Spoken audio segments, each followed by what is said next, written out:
India Legal presents Courts Roundup.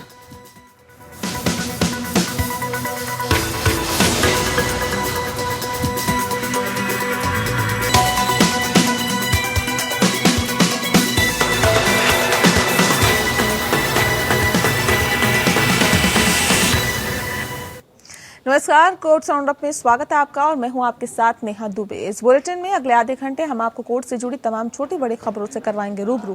Court की कार्रवाई और सुप्रीम कोर्ट से लेकर हाई कोर्ट्स और लोअर कोर्ट्स तक के फैसलों को रखेंगे आपके सामने। आगे बढ़ने से पहले एक नजर हेडलाइंस पर।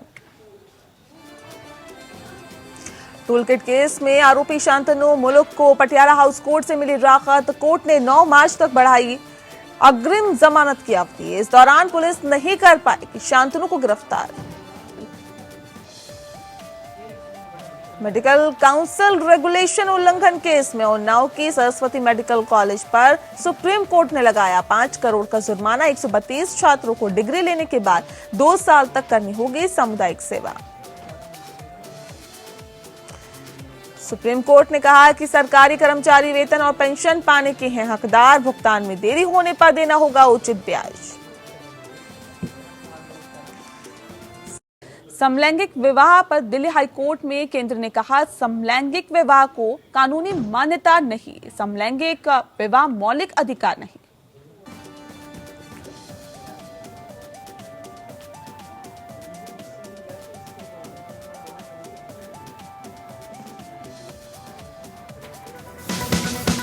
India Legal presents Courts Roundup.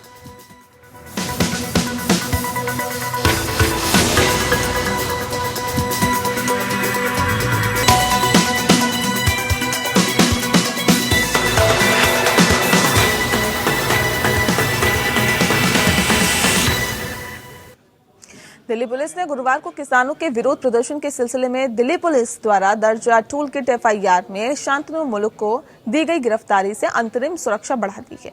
मुलुक की अग्रिम जमानत याचिका में सुनवाई 9 मार्च तक के लिए स्थगित करते हुए अतिरिक्त सत्र न्यायाधीश धर्मेंद्र राणा ने कहा, इस बीच आवेदन के खिलाफ कोई जबरदस्त कार्रवाई नहीं की जाएगी। अतिरिक्त लोक अभियोजक इरफान अहमद ने अग्रिम जमानत याचिका पर एक विस्तृत जवाब दाखिल करने के लिए 7 और दिन मांगने के बाद ही यह आदेश पारित किया था।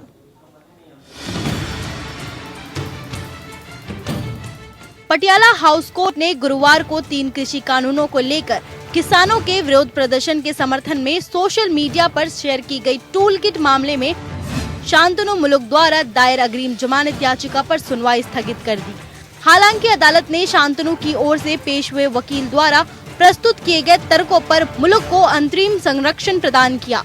तब तक के लिए अदालत ने ये सुनिश्चित किया कि शांतनु के खिलाफ राज्य द्वारा कोई कठोर कार्रवाई नहीं की जाएगी। अतिरिक्त सत्र न्यायाधीश धर्मेंद्र राणा ने इस मामले को 9 मार्च 2021 तक लंबित तर्कों को सुनने के लिए स्थगित कर दिया। सह-अभियुक्त शांतनु मुलुक की ओर से अधिवक्ता वृंदा ग्रोवर के साथ अधिवक्ता सरीम नावेद उपस्थित हुए। अतिरिक्त लोक अभियोजक ने अदालत के समक्ष प्रस्तुत किए कि पूछताछ के आदेश के लिए 7 दिनों के लिए शांतनु की उपस्थिति की आवश्यकता है ताकि उसे विस्तार से पूछताछ की जा सके। राज्य द्वारा यह भी प्रस्तुत किया गया कि इस मामले में विस्तृत और व्यापक जवाब दाखिल करने के लिए राज्य को कम से कम 7 दिनों का समय चाहिए। मुलुक की ओर से पेश अधिवक्ता वृंदा ग्रोवर ने अंतरिम संरक्षण के विस्तार के मद्देनजर स्थगन का विरोध नहीं किया। हालांकि ग्रोवर ने प्रस्तुत किया कि शांतनु जांच में सहयोग कर रहे हैं और जब भी दिल्ली पुलिस ने उन्हें पूछताछ के लिए बुलाया वह उपस्थित रहे। कोर्ट के समक्ष अपनी जमानत याचिका में मुलुक ने दावा किया कि टूल किट में हिंसा या गैर कानूनी गतिविधियों के लिए किसी भी कॉल का कोई संदर्भ नहीं है। यह भी कहा गया कि टूल किट किसानों के विरोध के बारे में जानकारी प्रदर्शित करने के लिए सिर्फ एक मंच था और उनका किसी भी खालिस्तान समूह के साथ कोई संबंध नहीं था। मुलुक ने ये भी दावा किया कि 11 जनवरी के जम्मू कॉल में आस्क इंडिया वाई द्वारा आयोजित कुछ भी आपत्तिजनक नहीं था। इसी प्राथमिकी में दिशा रवि को इस सप्ताह के शुरू में अदालत ने जमानत दी थी। न्यायाधीश ने राज्य के सबमिशन दर्ज करने और शांतनु के वकील के तर्कों के बाद आदेश दिया कि अब इस मामले में 9 मार्च 2021 को बहस के लिए उठाया जाएगा। इस बीच आरोपी व्यक्ति के खिलाफ कोई कठोर कार्रवाई नहीं की जाएगी। जज धर्मेंद्र राणा ने आदेश दिया एपीपी ने सीखा है कि राज्य को मामले में विस्तृत जवाब दाखिल करने के लिए कम से कम 7 और दिनों की आवश्यकता है। इस बीच जांच अधिकारी अभियुक्तों के खिलाफ कोई भी कठोर कार्रवाई नहीं करेगा। दोनों पक्षों के सबमिशन को ध्यान में रखते हुए मामले को 9 मार्च 2021 को बहस के लिए स्थगित कर दिया गया है। इस बीच आरोपी के खिलाफ कोई कठोर कार्रवाई नहीं होगी। 16 फरवरी को शांतनु मुलुक को 10 दिन के लिए बॉम्बे हाईकोर्ट की तरफ से अग्रिम जमानत दी गई है। यह अवधि 26 फरवरी को खत्म हो रही है। ऐसे में शांतनु ने दिल्ली के पटियाला हाउस कोर्ट में अग्रिम जमानत के लिए अर्जी दाखिल की थी। इस पर कोर्ट ने पुलिस से जवाब मांगा था, लेकिन पुलिस शांतनु के वकील को कोई जवाब नहीं दे पाई है। Bureau report. और चलिए ज्यादा जानकारी के लिए अनन्य भटनागर का रुख करते हैं, हमारे संवाददाता फोन लाइन पे जुड़ गए हैं। अनन्य, जानना चाहेंगे कि शांतनु की अग्रिम जमानत याचिका में सुनवाई क्योंकि 9 मार्च तक के लिए स्थगित कर दी गई है, कोर्ट ने क्या कुछ कहा इस कार्रवाई को स्थगित करते हुए? जी नेहा, आज एएसजी धर्मेंद्र राणा जब इस केस को सुन रहे थे तो पब्लिक प्रोसिक्यूटर जो पुलिस के लिए अपियर कर रहे थे उन्होंने कोर्ट को कहा कि क्योंकि जो शांतनु इंटेरोगेशन में इधर उधर जवाबों को ले जा रहा है और इनकंक्लूसिव से आंसर्स दे रहा है, इसलिए उनको 7 दिन का और समय चाहिए ताकि वो एक डिटेल्ड रिस्पॉन्स पूरी इंटेरोगेशन पर फाइल कर सके और कोर्ट को बता सके कि क्या स्थिति है। तो इसके बाद वृंदा ग्रोवर जो इनके लिए अपियर हुई, उन्होंने बताया कि क्योंकि इनका जो क्लाइंट है वो रोज इन्वेस्टिगेशन ज्वाइन कर रहा है और जब से दिल्ली पुलिस ने बनाया तब से ज्वाइन कर रहा है, तो उसकी जो इंटरिम प्रोटेक्शन फ्रॉम अरेस्ट जो उसको पहले से मिली हुई है उसको एक्सटेंड कर दिया जाए। हालांकि मामला पहले 8 मार्च के लिए टल रहा था लेकिन जब फिजिकल डेट की बात आई तो दोनों पक्षों ने कहा कि वो फिजिकली अपियर होना चाहते हैं, इसलिए कोर्ट ने इस मामले को 9 मार्च को लगा दिया है। बहुत शुक्रिया आपका अनन्य, तमाम जानकारी हम तक पहुंचाने के लिए। वहीं सुप्रीम कोर्ट ने सरस्वती मेडिकल कॉलेज को महानिदेशक चिकित्सा शिक्षा द्वारा आवंटित नहीं की गई मेडिकल सीटों पर छात्रों को एडमिशन देकर मेडिकल काउंसिल रेगुलेशन का जानबूझकर उल्लंघन करने पर 5 करोड़ रुपए जुर्माने लगाए हैं।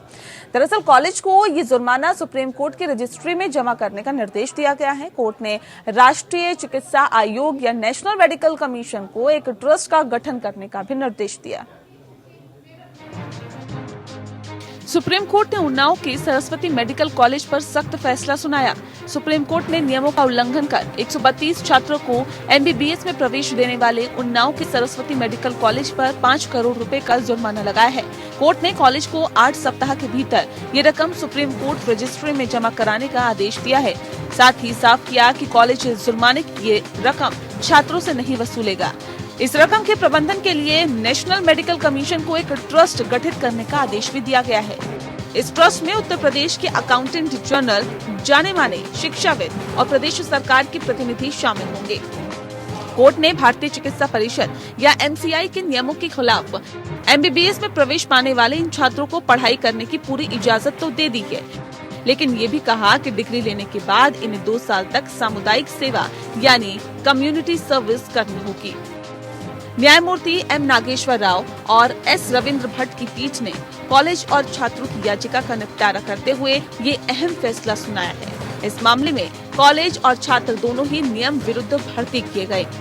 छात्रों को निकालने का आदेश देने वाले एमसीआई के 29 सितंबर 2017 के नोटिस के खिलाफ सुप्रीम कोर्ट पहुंचे थे। कोर्ट ने आदेश में कहा कि मेडिकल कॉलेज ने जानबूझकर नियमों का उल्लंघन कर 132 छात्रों का एमबीबीएस में दाखिला लिया है।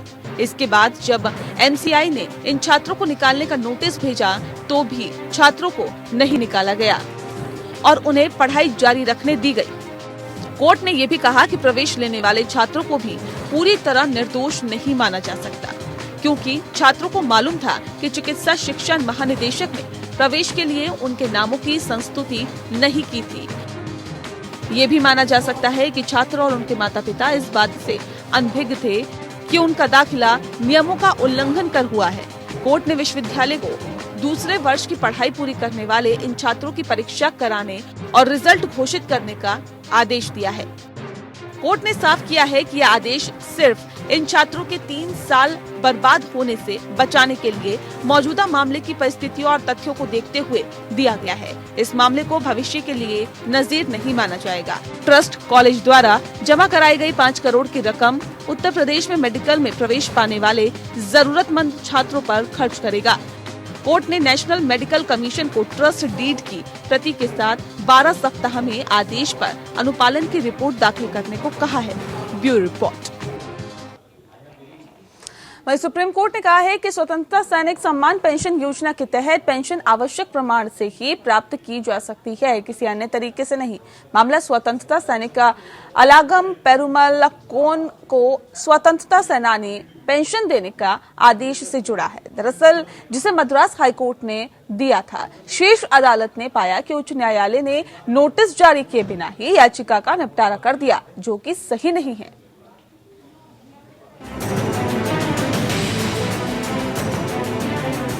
सुप्रीम कोर्ट ने कहा कि स्वतंत्रता सैनिक सम्मान पेंशन योजना के तहत पेंशन आवश्यक प्रमाण से ही प्राप्त की जा सकती है और इसके अलावा किसी अन्य तरीके से पेंशन नहीं प्राप्त की जा सकती है।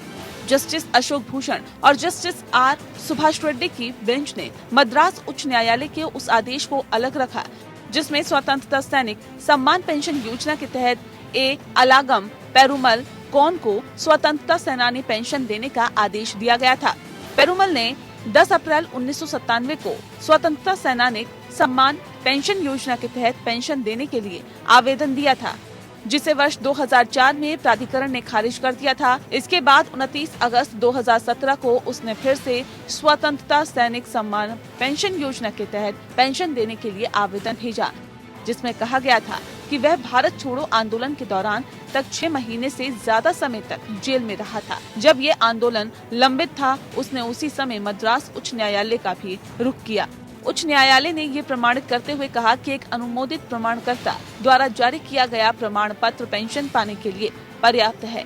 उच्च न्यायालय ने केंद्र द्वारा स्वतंत्रता सैनिक सम्मान पेंशन योजना के तहत पेंशन देने और उपयुक्त आदेश पारित करने के आदेश देकर याचिका का निस्तारण किया। इससे नाराज होकर केंद्र ने शीर्ष अदालत का दरवाजा खटखटाया। शीर्ष अदालत ने पाया कि उच्च न्यायालय ने नोटिस जारी किए बिना ही याचिका का निपटारा कर दिया, जो कि सही नहीं है। रिट याचिकाकर्ता द्वारा लगाए गए आरोपों का खंडन करने के लिए जवाबी हलफनामा दायर करने का अवसर दिया जाना चाहिए।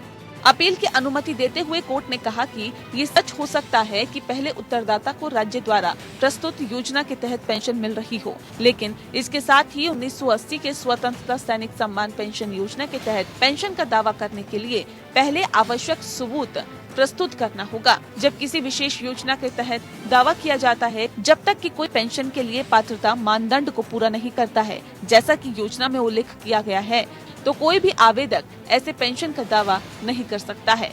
कोई आवेदक 1980 के स्वतंत्रता सैनिक सम्मान पेंशन योजना के तहत पेंशन पाने का हकदार है या नहीं, ये एक ऐसा मामला है जिसे प्रस्तुत तथ्यों और दस्तावेजी साक्ष्यों के माध्यम से तय करना उचित होगा। अदालत ने कहा कि WB स्वतंत्रता सेनानियों का संगठन बनाम भारत संघ मामले में कहा गया था कि जब सक्षम समिति ने विचार किया और ये माना कि आवेदन आवश्यक दस्तावेजों के साथ सबमिट नहीं किया गया, इसीलिए आवेदन को खारिज कर दिया गया था। इसमें न्यायालय हस्तक्षेप नहीं कर सकता। Bureau report. सुप्रीम कोर्ट ने नेगोशिएबल इंस्ट्रूमेंट एक्ट 1881 की धारा 138 के तहत चेक अनादर के मामलों की सुनवाई के लिए अतिरिक्त अदालतों के गठन पर केंद्र सरकार से विचार मांगा है। दरअसल आपको बता दें कि प्रधान न्यायाधीश S.A. Bobde, justice L. Nageswara Rao और जस्टिस S. रविंद्र भट्ट की पीठ ने additional solicitor general Vikramjit Banerjee से पूछा कि क्या भारत संघ संविधान के अनुच्छेद 247 के तहत शक्तियों का प्रयोग कर NI अधिनियम की धारा 138 के मामलों के लिए अतिरिक्त अदालतें बनाने के लिए तैयार है। संविधान का अनुच्छेद 247 संघ सूची के तहत मामलों के संबंध में कुछ अतिरिक्त अदालतों की स्थापना के लिए संसद की शक्ति की बात करता है। पीठ ने यह भी जानने की कोशिश की कि क्या अनुच्छेद 247 के तहत शक्ति एक कर्तव्य के साथ जुड़ी हुई है। पीठ ने कहा कि कुछ निर्णयों में अवलोकन है कि विधायिका एक नया अपराध बनाने से पहले न्यायिक प्रभाव मूल्यांकन करने के लिए बाध्य है, क्योंकि चेक अनादर से संबंधित अपराध एक केंद्रीय कानून द्वारा बनाया गया था। इसीलिए पीठ ने ये जानना चाहा कि क्या धारा 138 के तहत आने वाले मामलों से निपटने के लिए अतिरिक्त अदालतों को स्थापित करने का दायित्व संघ का है। ASG बनर्जी ने प्रस्तुत किया कि वे बेंच के सवाल के लिए जवाब दाखिल करेंगे। पीठ ने यह भी देखा कि यदि अतिरिक्त अदालतें बनाई जाती है तब भी ट्रायल प्रक्रिया को सुव्यवस्थित करने की आवश्यकता है। पीठ उच्च स्तर पर संबंधित मामलों की लंबिता को कम करने के लिए एनआई अधिनियम की धारा 138 के तहत चेक बाउंस के मामलों के शीघ्र ट्रायल पर स्वतः संज्ञान मामले में विचार कर रही थी। वरिष्ठ अधिवक्ता सिद्धार्थ लूथरा इस मामले में नियुक्त किए गए एमिकस क्यूरी ने पीठ को सूचित किया कि उनके द्वारा तैयार की गई प्रारंभिक रिपोर्ट में अन्य एमिकस वरिष्ठ अधिवक्ता आर बसंत और अधिवक्ता परमेश्वर के साथ सुझाव दिए गए हैं। सुझावों में समन की ई सेवा बैंक खातों की कुर्की, सारांश, ट्रायल आदि शामिल है। उच्चतम न्यायालय ने कहा कि सरकारी नौकरियों के लिए चयन योग्यता के आधार पर होना चाहिए और अधिक अंक प्राप्त करने वालों को नजरअंदाज कर कम योग्य को नियुक्त करना संविधान का उल्लंघन होगा। न्यायमूर्ति एल नागेश्वर राव और न्यायमूर्ति इंदिरा बनर्जी की पीठ ने ये टिप्पणी झारखंड उच्च न्यायालय का फैसला बरकरार रखते हुए, जिसमें उच्च न्यायालय ने प्रशासन द्वारा अनियमितता में सुधार पर तैयार संशोधित चयन सूची के बाद मेरिट के आधार पर 43 व्यक्तियों को पुलिस उप निरीक्षक पद पर नियुक्ति की अनुमति दी थी। झारखंड सरकार के गृह विभाग ने वर्ष 2008 में पुलिस उप निरीक्षक, अटेंडेंट और कंपनी कमांडर के पद के लिए विज्ञापन जारी किया था। अंतिम प्रकाशित सूची में 382 लोगों का चयन हुआ था, लेकिन बाद में राज्य सरकार ने उच्च स्तरीय समिति का गठन चयन प्रक्रिया में अनियमितता की जांच करने के लिए किया। असफल अभ्यर्थियों ने झारखंड उच्च न्यायालय में याचिका दाखिल की। उच्च न्यायालय में याचिका लंबित रहने के दौरान मूल चयन सूची के आधार पर 42 उम्मीदवारों की नियुक्ति कर दी गई। वहीं झारखंड पुलिस महानिदेशक की अध्यक्षता वाली गठित समिति के अनुशंसा के आधार पर तैयार संशोधित सूची के आधार पर 43 लोगों की भी नियुक्ति की गई। उच्च न्यायालय ने पाया कि 43 याचिकाकर्ता प्रशासन द्वारा चयन में की गई अनियमितता के लिए जिम्मेदार नहीं हैं और उनके खिलाफ धोखाधड़ी आदि के आरोप नहीं हैं। सुप्रीम कोर्ट ने इस मामले में हस्तक्षेप के लिए कुछ लोगों की अर्जी खारिज कर दी, जिसमें कहा गया था कि विज्ञापन से परे जाकर नियुक्त करने का अधिकार नहीं है। अदालत ने 43 याचिकाकर्ताओं को मुख्य रूप से इस आधार पर राहत दी कि उनकी नियुक्ति पहले से ही हो चुकी है और वे राज्य में कुछ समय से सेवा दे रहे हैं और उन्हें इस बात की सजा नहीं दी जा सकती जिसमें कोई उनकी गलती नहीं है। सुप्रीम कोर्ट ने कहा है कि सरकारी कर्मचारी वेतन और पेंशन पाने के हकदार है और सरकार ने जो सरकारी कर्मचारियों के वेतन और पेंशन के भुगतान में देरी की है, उसके लिए सरकार को उचित ब्याज दर के साथ ही वेतन और पेंशन का भुगतान करने के लिए निर्देशित किया जाता है। आंध्र प्रदेश उच्च न्यायालय ने एक पूर्व जिला और सत्र न्यायाधीश द्वारा दायर जनहित याचिका को अनुमति प्रदान करने की थी। दरअसल जिसमें 1 मार्च अप्रैल 2020 के स्थगित वेतन का भुगतान 12% प्रति वर्ष की ब्याज दर से वेतन का भुगतान करने और 2 समान ब्याज दर के साथ ही मार्च 2020 के महीने के लिए अस्थगित पेंशन का भुगतान करने के लिए कहा गया है। शीर्ष अदालत के समक्ष अपील में राज्य सरकार ने उच्च न्यायालय के फैसले के खिलाफ अपनी चुनौती को केवल ब्याज दर के मुद्दे तक सीमित रखा। राज्य ने तर्क दिया कि राज्य ने वेतन और पेंशन के भुगतान को स्थगित करने का फैसला लिया था क्योंकि राज्य ने स्वयं को महामारी के कारण अनिश्चित वित्तीय स्थिति में पाया था। इसने प्रस्तुत किया कि राज्य ने प्रामाणिक कार्य किया था और इसीलिए ब्याज का भुगतान करने के दायित्व के साथ मामले को निपटाना सही नहीं होगा। अदालत ने उल्लेख किया कि राज्य सरकार ने 2 चरणों में बकाया देयकों के भुगतान के लिए न्यायालय के निर्देशों का अनुपालन किया है। अदालत ने कहा कि 12% प्रति वर्ष की ब्याज दर से बकाया का भुगतान जो उच्च न्यायालय द्वारा तय किया गया था उसे उचित रूप से कम किया जाना चाहिए।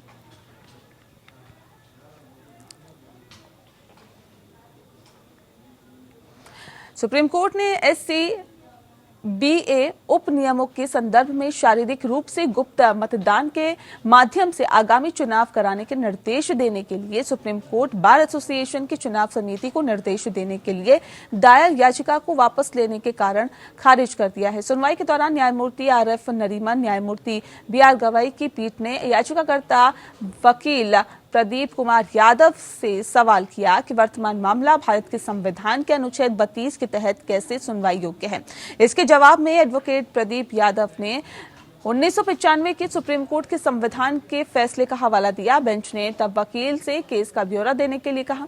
वकील ने कहा कि उन्होंने इसे सुप्रीम कोर्ट की वेबसाइट से लिया है। न्यायमूर्ति नरीमन ने टिप्पणी की, आप चाहते हैं कि हम सुप्रीम कोर्ट की वेबसाइट से इस केस का संदर्भ लें।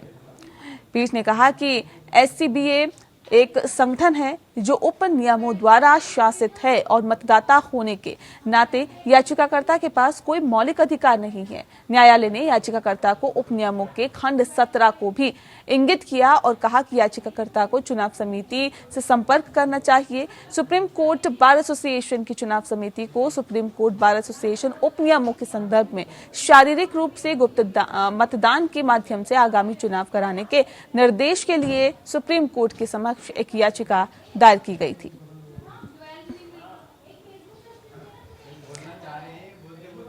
केंद्र सरकार ने दिल्ली उच्च न्यायालय को बताया है कि भारतीय दंड संहिता की धारा 377 के तहत समलैंगिकता के वैधीकरण के बावजूद समलैंगिक विवाह का कोई मौलिक अधिकार नहीं है। हिंदू विवाह अधिनियम के तहत समान लिंग विवाह को मान्यता देने के लिए दायर याचिका में केंद्र सरकार के हलफनामे में प्रस्तुत किया गया था। भारतीय दंड संहिता की धारा 377 के वैधीकरण के बावजूद हलफनामे में कहा गया कि याचिकाकर्ता देश के कानूनों के तहत समान विवाह के लिए मौलिक अधिकार का दावा नहीं कर सकते हैं। परिवार के मुद्दे केवल एक ही लिंग से संबंधित व्यक्तियों के बीच विवाह की मान्यता है। हाई कोर्ट में केंद्र सरकार ने कहा कि शादी दो व्यक्तियों के निजी जीवन का मामला हो सकता है जिसका असर उनके जीवन पर होता है, लेकिन इसे निजता की अवधारणा में नहीं छोड़ा जा सकता है। भारतीय परिवार इकाई से सेम सेक्स के लोगों का साथ रहना और यौन संबंध बनाने की तुलना नहीं की जा सकती है। जहां भारतीय परिवार इकाई में एक पति पत्नी और बच्चे होते हैं, इस इकाई में एक सामान्य रूप से पुरुष और दूसरी सामान्य रूप से महिला होती है जिनके मिलन से संतान की उत्पत्ति होती है।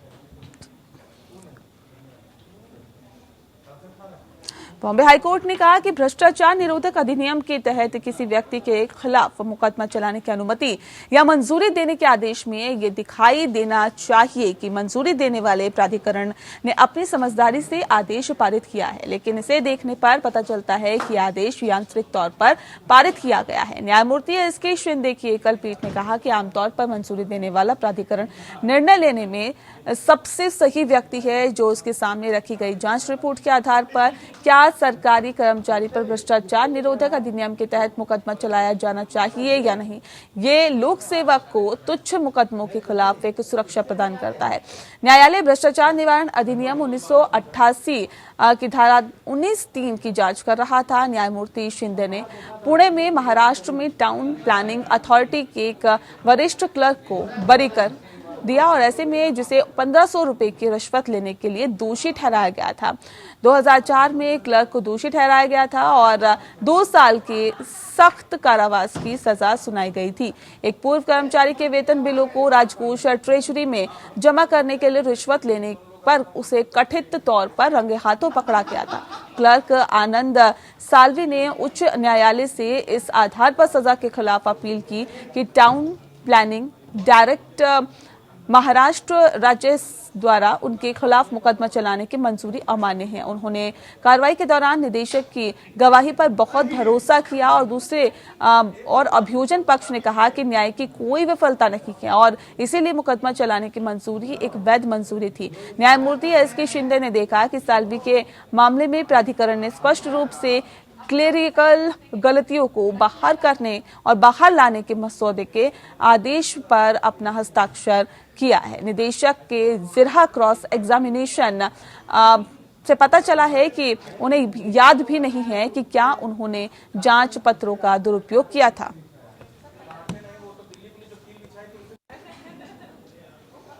इलाहाबाद हाईकोर्ट के मुख्य न्यायाधीश गोविंद माथुर के आदेशों के तहत जारी एक अधिसूचना के अनुसार मामलों की फिजिकल सुनवाई उक्त तारीख से नियमित रूप से होगी। इसे सुविधाजनक बनाने के लिए सभी न्यायाधीश और उनके सहायक कर्मचारी पूरी जिम्मेदारी से हाईकोर्ट की कार्रवाई में भाग लेंगे। फिजिकल सुनवाई के लिए दिशा निर्देश भी जारी किए गए हैं और ऐसे में आपको बता दें कि केवल उन अधिवक्ताओं को ई पास के माध्यम से हाईकोर्ट में प्रवेश करने की अनुमति दी जाएगी जिनके मामले उस दिन न्यायालय द्वारा सुना जाएगा। लिटिगेंट्स को हाईकोर्ट परिसर में प्रवेश करने की अनुमति नहीं दी जाएगी। 6 से अधिक अधिवक्ताओं को किसी भी समय कोर्ट रूम में रहने की अनुमति नहीं दी जाएगी। हालांकि हाईकोर्ट ने वीडियो कॉन्फ्रेंसिंग के विकल्प को अभी के लिए खुला रखा है। ये कहा गया है कि वीडियो कॉन्फ्रेंसिंग के माध्यम से अदालत की कार्रवाई में शामिल होने के इच्छुक किसी भी व्यक्ति को अपने मोबाइल नंबर के साथ साथ केस विवरण और उसकी ईमेल आईडी के साथ हाईकोर्ट को एक ईमेल भेजना होगा। अदालत की कार्रवाई में शामिल होने के लिए उसे वीडियो कॉन्फ्रेंसिंग लिंक भी भेजना होगा। अधिवक्ता ई मोड में या फिजिकल रूप में स्टैंप रिपोर्टिंग अनुभाग और अनुप्रयोग अनुभाग में लॉकडाउन से पहले की व्यवस्था के अनुसार हाईकोर्ट के परिसर में स्थित काउंटरों और आवेदन अनुभाग में अपने मामले दर्ज करेंगे। हाईकोर्ट परिसर में अधिवक्ताओं के कक्ष 1 मार्च 2021 से खोले जाएंगे। हाईकोर्ट परिसर में स्थित अधिवक्ताओं और कर्मचारियों की कैंटीन नियमित रूप से कार्य करेगी। न्यायाधीश और वकील नियमित रूप से निर्धारित अनुसार रॉब और कोट पहनेंगे।